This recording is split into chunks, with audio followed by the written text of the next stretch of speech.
Hello friends, how are you? I hope you are all fine and safe. So in last period we have studied about the pressure and hydrostatic paradox and some applications of the Pascal's law. So today we are going to learn how the pressure can be measured with the help of the some instrument or some meters. So let's start with. So see measurement of pressure. So first meter, that is the mercury barometer. Now mostly in the case of to measure the pressure we have to use the mercury. Actually commonly used the thing is that the mercury, but one precaution has to be taken here.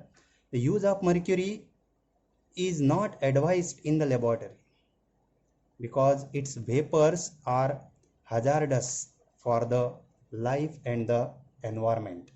But the first meter is the barometer. So see this diagram, this is the barometer. So what we have to use here, one small dish filled with the mercury and one tube is there that is about the 1 meter length and 1 centimeter in diameter.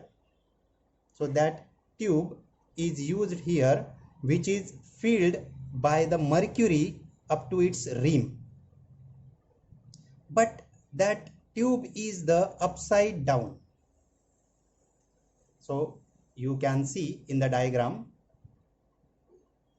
So here when as soon as we do the upside down the tube, the sum of the mercury falls into this dish and the level of the mercury goes down here. So you will get the some space here, or there is a vacuum.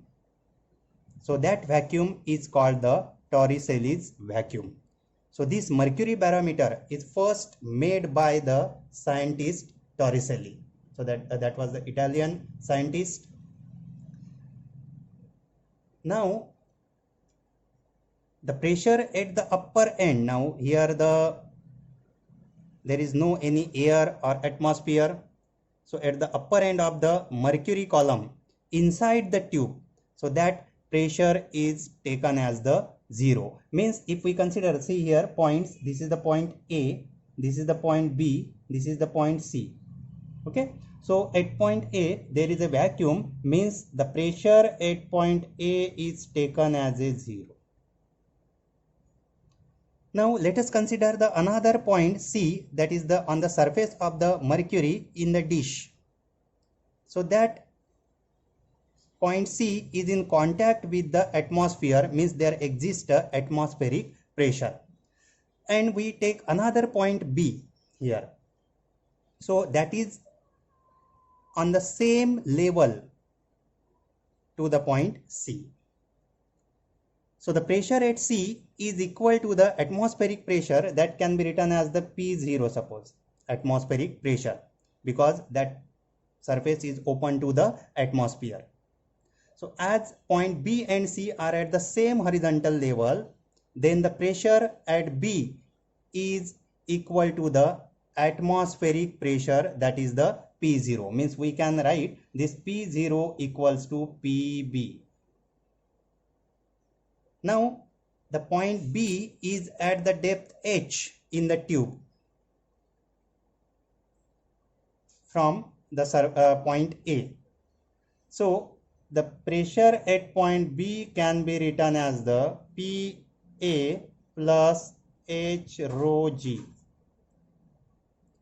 So here the value of the PA is the 0, means value of PB can be written as the H rho G. Now PB equals to PO means we can write this PO atmospheric pressure, that is the H rho G. So with the help of this formula we can find the atmospheric pressure with the help of the mercury barometer. So this is the one of the instrument to measure the pressure. Then next instrument is open tube manometer. Now in this tube there is a U-shaped partly filled with the low density liquid. That means you can consider the water or kerosene. So this liquid in the two arms of the manometer that helps to level difference between these two levels. ये level difference यहाँ पे manage करता है. And one end of this tube is open to the atmosphere and another end is connected to this container D, where the gas is filled and we have to find the pressure at the container or at point C here. Now the pressure at point A is the atmospheric pressure, that consider that is the P0 as it is, because वो जो point है वो atmosphere को attach है.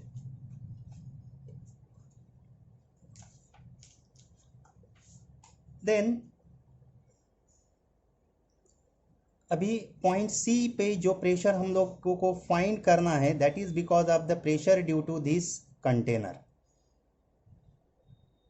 सो we have to consider one point B is at the level C, मतलब C के level में हमें यहाँ पे एक और पॉइंट कंसीडर करना है. So at this level we can consider the pressure at point C equals to pressure at point B. Now the pressure at point B, now B is at the depth H from the point A, means you can consider this PB equals to P naught plus H rho G. तो ये जो है ये pressure at point B है, यहाँ पे point A पे atmospheric pressure exert हो रहा है P0 और eight depth H that is the H rho G. So where this G is the density of the filled liquid, H is the height and G is the acceleration due to gravity. अभी हमें क्या देखना है कि by the Pascal principle whatever be the pressure in the container D, so that is the same at point C inside the chamber. Therefore the pressure P in the container, अभी ये pressure का जो container का जो pressure है वो हमें क्या कंसीडर करना है, P कंसीडर करना है. So that P is nothing but the PC. Now PC equals to PB and PB equals to P0 plus H rho G. So from this we can consider the P equals to PC means PB means that is the P0 plus H rho G. PC की value क्या है, PB है और PB की value P0 plus H rho G है. So this manometer measures the gauge pressure. So gauge pressure can be calculated the P minus P0, that is the H rho G. So this is the formula to use the gauge pressure, and this can be measured with the help of this open tube manometer. Now student, next topic, as you know, the some examples in everyday life related to this topic or term. जैसे कि rainfall होता है तो वो एक droplets के form में होता है।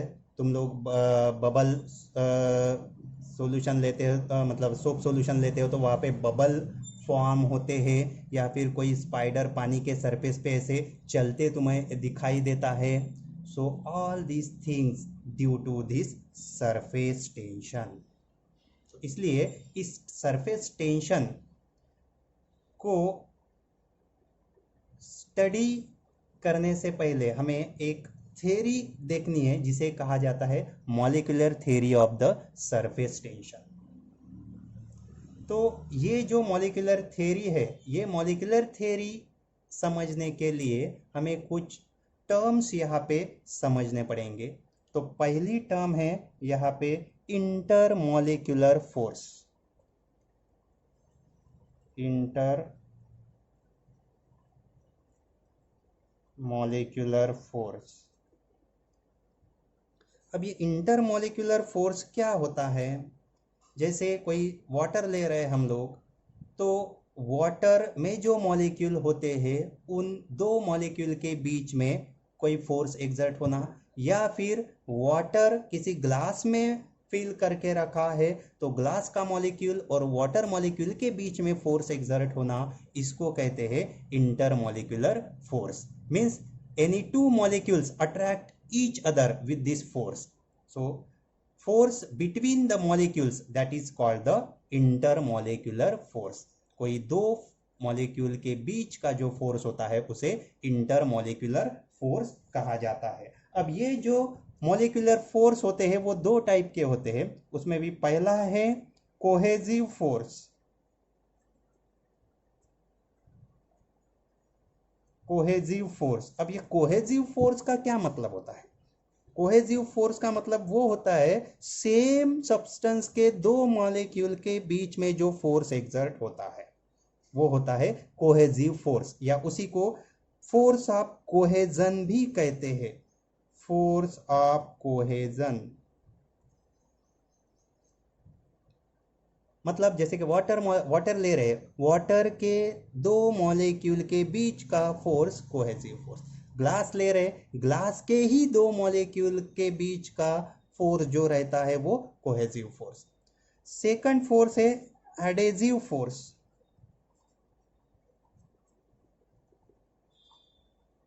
अब एडेजिव फोर्स या इसी को कहते हैं फोर्स ऑफ एडेजन। अब ये एडेजिव फोर्स जो है वो दो डिफरेंट सब्सटेंस के मॉलिक्यूल के बीच में जो एक्सर्ट होता है उसे कहते हैं adhesive force. Means the force of attraction between the molecules of the two different substances. जैसे तुम लोग ग्लास में वाटर फिल करके रखते हो तो वाटर का मॉलिक्यूल और ग्लास का मॉलिक्यूल इन दोनों के बीच में जो फोर्स एक्सर्ट होता है वो होता है एडेजिव फोर्स। तो इसमें ये जो कोहेजिव फोर्स है, so two water molecules can exert the cohesive force. So this cohesive force is the strongest in solid and weakest in gases. तो ये strongest किस में होता है? solid में होता है, और weak किस में होता है? gases में weak होता है। Then next term is the range of molecular force. range of molecular force।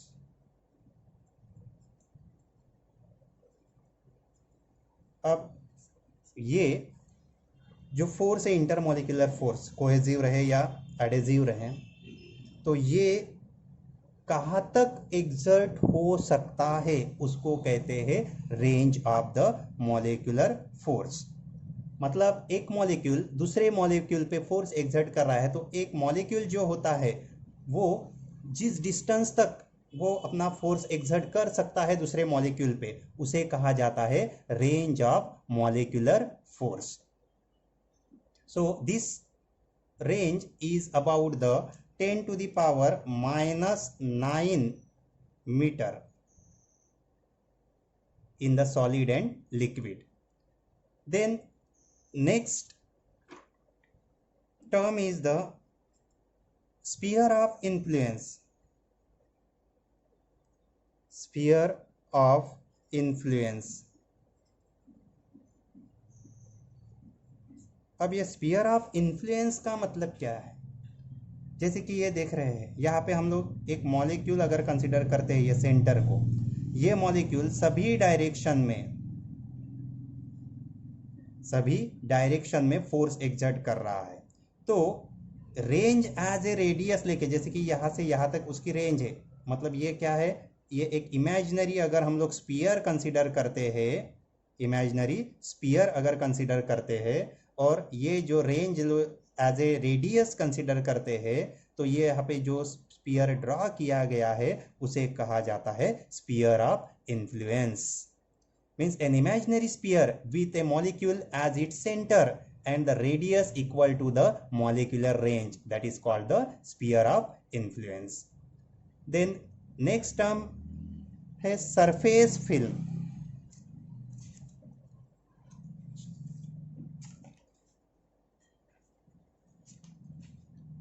Surface film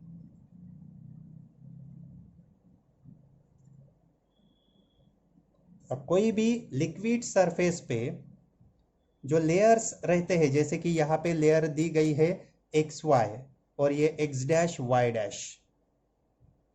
so the surface layer of a liquid with some thickness equal to the range, जैसे कि यहाँ पे ये सी molecule देख रहे हैं, यहाँ ये विद इन द लिक्विड, वो जहाँ तक उसकी रेंज होती है तो वहाँ तक ये लिक्विड जो है वो अपनी फिल्म वहाँ पे क्रिएट करता है। So that is the surface film. So width of the surface film is the x dash और y dash here. The next term is the free surface of liquid. Free surface of liquid. अब ये free surface क्या होता है? So that fluid does not experience any shear stress on that particular surface. Means the interface between the liquid and air, जैसे कि आप water ले रहे हैं, वाटर और एयर के बीच का जो इंटरफेस है, मतलब यहाँ पे जो एक्स वाई जो दी गई है वो हम लोग कहेंगे कि फ्री सरफेस। तो यहाँ पे एक चीज ध्यान रखना है, प्रेशर स्टडी करते समय हम लोगों ने जो फ्लूइड कंसिडर किया that is for both liquid and gases. पर ये गैस जो है, ये लिक्विड को फ्री सरफेस हो सकता है पर गैस को फ्री सरफेस नहीं होता है, इसलिए gases does not exhibit the surface tension. ये एक चीज यहाँ पे ध्यान में रखना है। Then next that is the surface tension on the basis of molecular theory. अब यहाँ पे एक कंटेनर में हम लोग लिक्विड ले रहे हैं, suppose consider that is the water and this is the xy and x dash y dash that are the surface film and xy is the surface। अब यहाँ पे तीन मॉलिक्यूल कंसिडर किए गए हैं, molecule A, molecule B and molecule C. अब ये जो मॉलिक्यूल, तीनों मॉलिक्यूल अलग अलग पोजीशन पे यहाँ पे आपको दिखाई दे रहे हैं। So molecule A is deep inside the liquid as its whole sphere of influence is within the liquid। इसीलिए molecule A is acted upon by the intermolecular force or cohesive force in all direction। So that's net cohesive force acting on the molecule is zero, मतलब सभी direction में act हो रहा है और उसका resultant क्या बनेगा, जीरो बनेगा। अभी जो सेकंड मॉलिक्यूल है मॉलिक्यूल बी, ये molecule B lies within the surface layer, within the surface layer, मतलब ये जो फ्री सरफेस है, ये फ्री सरफेस के नीचे मैक्सिमम पोर्शन उस स्फीयर ऑफ इन्फ्लुएंस का आया हुआ है। So largest part of its sphere of influence is inside the liquid and only the smaller part is outside the liquid, means that is in contact with the air। So due to this a strong downward cohesive force acts on the liquid molecule, but the adhesive force acting between the water molecule and the air molecule, that is very weak. Hence the resultant force is in the downward direction. इसलिए ये molecule B that gets attracted inside the liquid, क्योंकि downward force यहाँ पे ज्यादा रहेगा. और तीसरा जो है मॉलिक्यूल C, तो आधा स्फीयर ऑफ इन्फ्लुएंस वो लिक्विड में है और आधा स्फीयर ऑफ इन्फ्लुएंस वो एयर के कांटेक्ट में है. अब यहाँ पे भी जो फिल्म पे इसका जो रेंज है वो that is the within the film है. अब यहाँ पे क्या होता है कि जो cohesive force within the water molecule that are stronger than the adhesive force. आधे एयर के कांटेक्ट में भी है, आधा पोर्शन लिक्विड में है, पर लिक्विड में जो कोहेसिव फोर्स होता है that cohesive force is stronger than the air. तो इसलिए यहाँ पे भी ये भी molecule that gets attracted inside the liquid. सो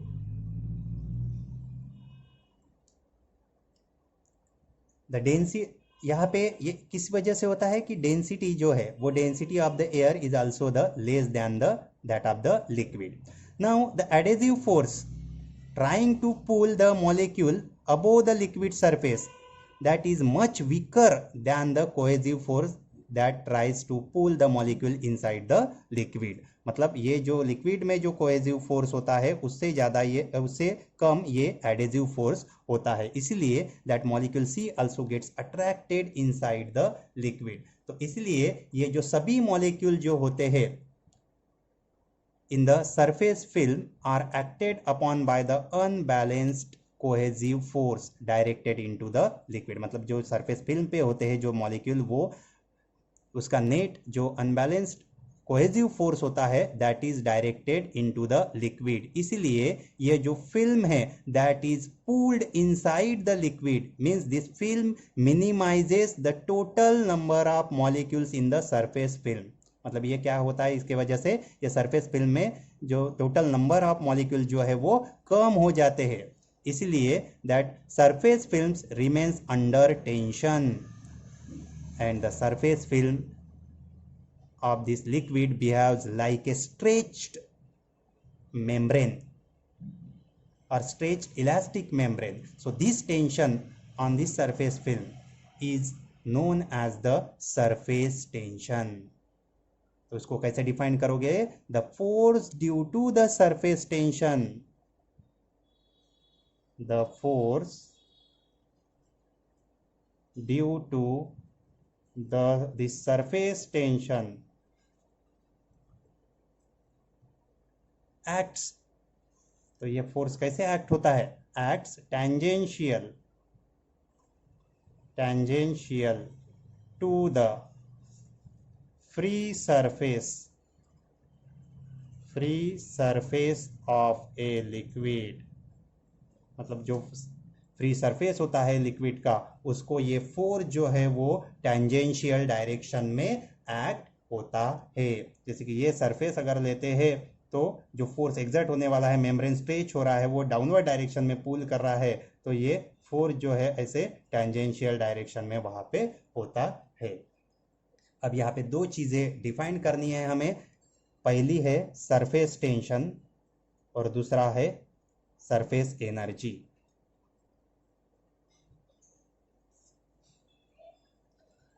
अब सरफेस टेंशन का मतलब क्या है? जैसे कि यहाँ पे हम लोग कोई इमेजिनरी लाइन ड्रा कर रहे हैं, PQ is the imaginary line and having the length L. इसकी लेंथ क्या है? L है. So the force acting in tangential direction,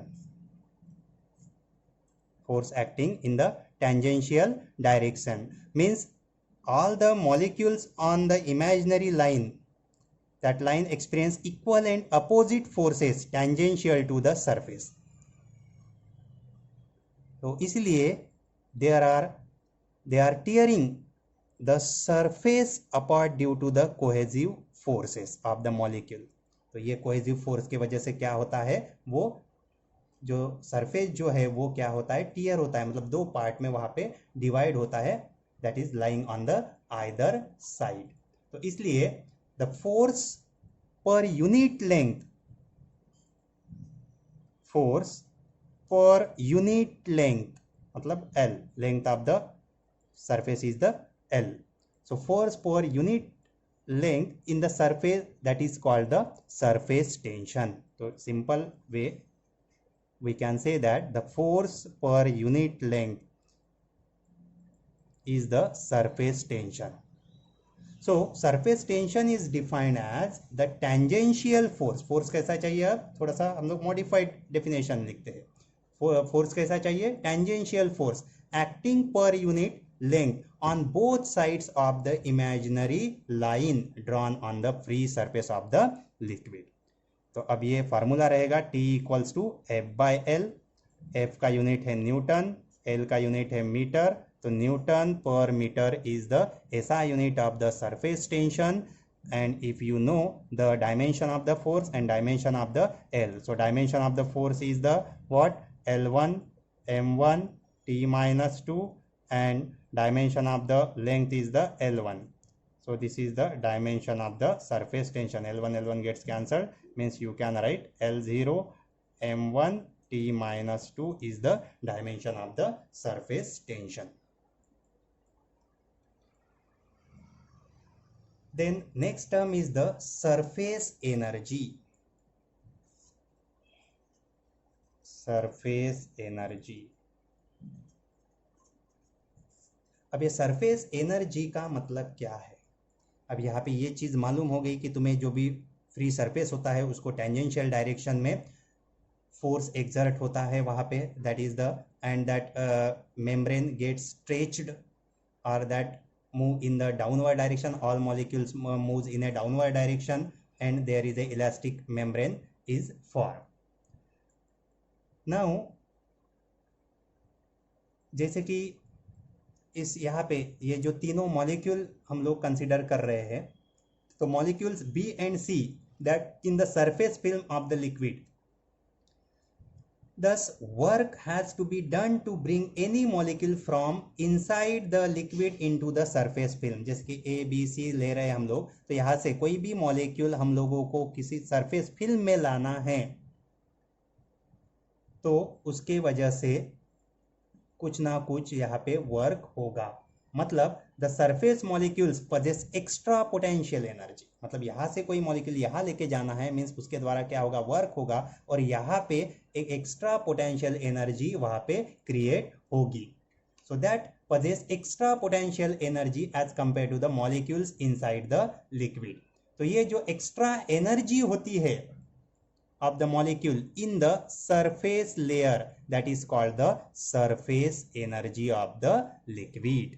मतलब किसी मॉलिक्यूल को तुम लोग अंदर से ऊपर के लेयर में लेके जा रहे हो तो उसके द्वारा कुछ वर्क होगा. That work is stored in terms of the extra potential energy.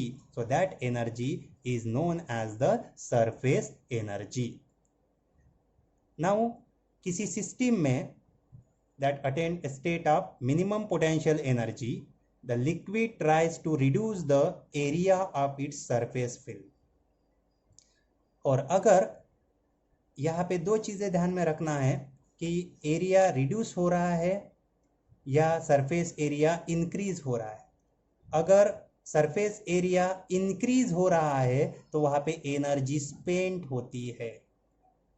जैसे कि बहुत सारे वाटर ड्रॉपलेट्स मिलके एक बड़ा वाटर का ड्रॉप बनाना है, इसका मतलब वहां पे क्या होता है, all molecules comes together and that it forms the drop. Means there is a reduction in the total surface area. So in this case energy is release to the surrounding. Now here the third term again, that is the relation between the surface energy and surface tension. अब यहाँ पे देखिए क्या होता है। यहाँ पे हमें एक रेक्टेंगुलर फ्रेम लेनी है P dash P S dash ऐसे। So it is fitted with the movable arm QR। ये QR जो है वो क्या रहेगा, मूवेबल आर्म रहेगा। अब क्या करना है, ये फ्रेम जो है वो सोप सॉल्यूशन में डालना है और निकालना है। देन कुछ फिल्म यहाँ पे तुम्हें दिखाई देगी सोप सॉल्यूशन की। That film will be form with in the boundaries that is the PQRS। अब यहाँ पे ये जो PQ की लेंथ QR की लेंथ जो है वो L कंसीडर करना है। तो यहाँ पे each arm of the frame experiences an inward force. तो सभी जो आर्म है वो क्या करेंगे, इनवर्ड फोर्स वहां पे महसूस करेंगे due to the film. So under the action of this force the movable arm QR moves toward side PS। मतलब ये QR जो क्या करने की कोशिश करेगी, वो PS के तरफ मूव होने की कोशिश करेगी। Means there is a decrease the area of the film. If the length of QR is L, then the inward force F acting on it is given by। अब ये इनवर्ड फोर्स कितना होगा, जैसे कि सरफेस टेंशन का formula है T equals to force पर unit length. अब यहाँ पे L जो लेना है हमें, L ना लेते हुए यहाँ पे 2L लेना पड़ेगा, क्योंकि यहाँ पे दो फ्री सरफेसेस होते हैं। तुम दोनों साइड से देखोगे, ये एक साइड का L लेंथ और अनदर साइड में भी एक सरफेस रहेगा, इसलिए यहाँ पे हम लोगों को लेना है ट्वाइस L। मतलब ये जो फोर्स रहेगा F that is the T into twice L आएगा।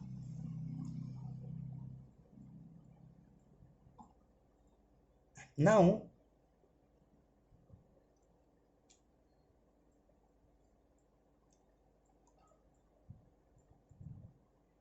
this force is balanced by now this F dash। means imagine one more external force F dash that is equal to the F and opposite direction, that is applied isothermally to the arm QR so that it pulls the arm away and tries to increase the surface area of the film। अब यह क्या करना है, ये बाहर खींचना, मतलब एक आइसोथर्मली यहाँ पे एक अपोजिट फोर्स अप्लाई करना है, जिसके वजह से ये क्या करेगा, QR जो है बाहर के साइड पे शिफ्ट होने की कोशिश करेगा और यहाँ पे एरिया जो है वो सरफेस एरिया वो इंक्रीज होगा। So the arm QR moves to the Q dash R dash with the distance small distance dx इतने डिस्टेंस से वो मूव हो रहा है। So this is the external force against this force F dash is the external force against this force F। means there should be the work is done against the force F। so the force due to the this surface tension, ये जो है force, ये F है force due to the surface tension, और F dash जो है वो external force है, तो जिसके वजह से ये हम लोग बाहर खींच रहे हैं, तो जिसके वजह से कुछ वर्क होगा, small work, that is the DW equals to F dash into DX। so this can be written as the DW equals to, now F dash is nothing but the F equal and opposite, means we can write T into twice L into DX। अब ये जो twice L into DX ये जो quantity है, इसे कहते हैं small increase in the area, increase in area of the two surfaces of the film. तो इसलिए ये जो DW होगा that is the T into DA